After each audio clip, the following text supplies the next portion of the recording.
Welcome back to my channel. My name is Chris and this is Chris Astrology. When I'm filming this video, it's still January, but I can't tell you how much I'm excited February about things that will happen to us during that month.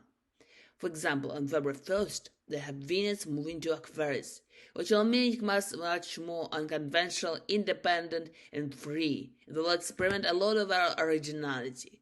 Then they have a new moon in Aquarius on February 11th, which will make us cut our past loose and start new things in our lives. And who don't want to start something new in their lives nowadays? Then we have a Sun moving to Pisces on February 18th, which will make us much more forgiving and gentle in the collective, and we'll be focusing more on our spiritual side. And last thing, we have a full moon in Virgo on February 27th, which will make us cut loose of things which doesn't serve us anymore.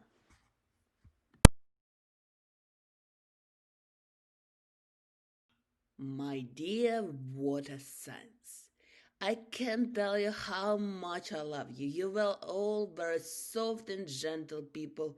You're very artistic and nice. This video is made for Cancer, Scorpios and Pisces.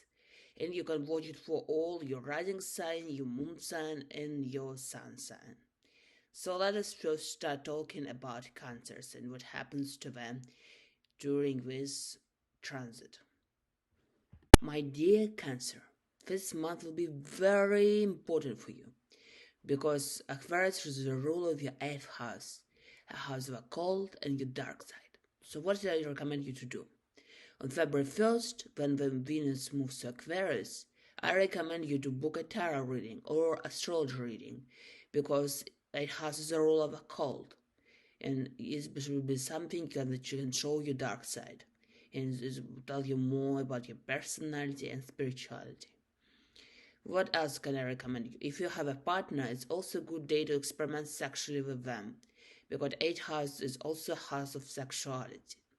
When the moon goes in Aquarius on February 11th, it's also a good time to talk to your partner or anybody else who you have mutual resources with because it is a house of our people's money. So it's a good time to have a deep talk with your partner about how you spend your money and if anything with it should be changed so you will have much more wealth during next year. When the Sun moves in Pisces on February 18th, it will go to your 9th house, a house of spirituality and education. So I recommend you to take some online course which can tell you more about your spiritual side or some artistic hobby. You can take a class on design, you can take a class on animation, or you can take a religious study if you're religious. It's also a good time to have a meditation session or maybe to take a yoga class. And the last thing, when there will be a full moon in Virgo on February 27th, it will be your 3rd house. So it's a good thing to try to figure out if anything should change in your relationship with your cousins or siblings so you can have more productive year with them. Or you can also think if you need to change something in your commute. For example, you can try to apply for driving license or try to set up a Uber or Lyft account so you will have a better transportation situation. Or for example, you can also help your local commute park or some other surrounding area.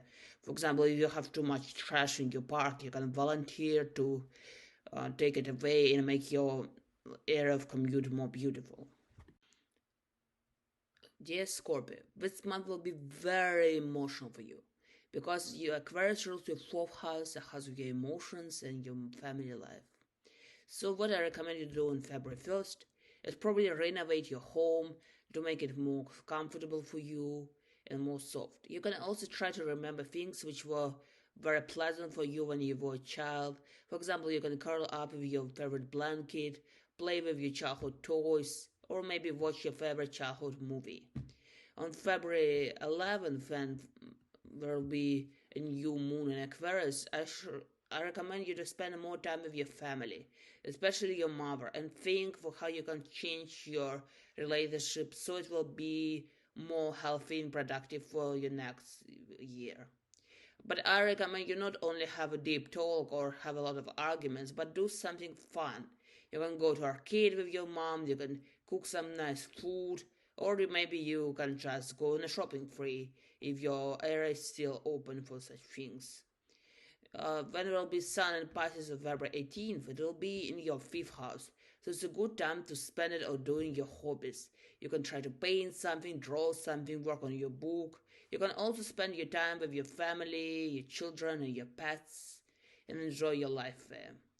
The last thing will be a full moon in Virgo on February 27th.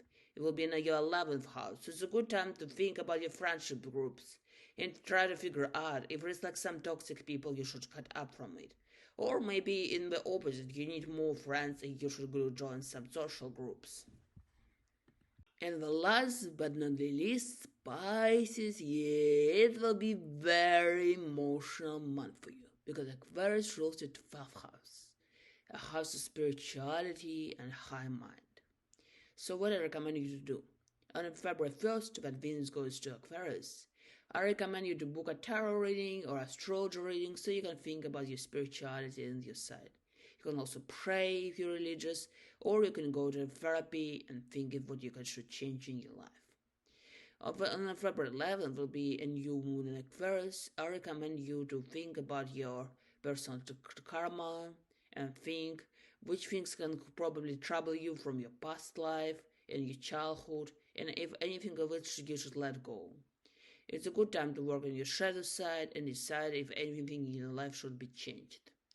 When the Sun moves in Pisces, your own sign, on February 18th, it will be a good time to change something in your appearance. But I don't think you should change it very dramatically. You should look more gentle. So it's a good time to go in a spa salon, do a manicure, or maybe apply some makeup. So you will look much more smooth and gentle.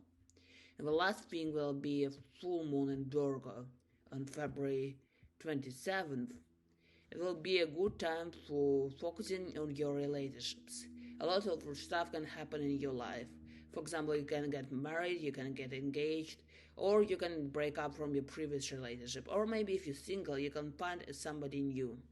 At least somebody very important will happen to your relationships around February 27th, which is good because February is the month for St. Valentine's. So if you want to know something more about St. Valentine's and ideal days for this day, you can follow my account and I will post more videos about it. I hope you enjoyed my video. Please like and subscribe. I'm here for community and everything you say is very important to me. If you would like to know more about yourself, your relationship, and your future life, you can book a reading with me. My readings are on PayPal or at the store, and I will tell you more about the month of February or everything you will need to know about your spiritual journey. Thank you and have a nice day.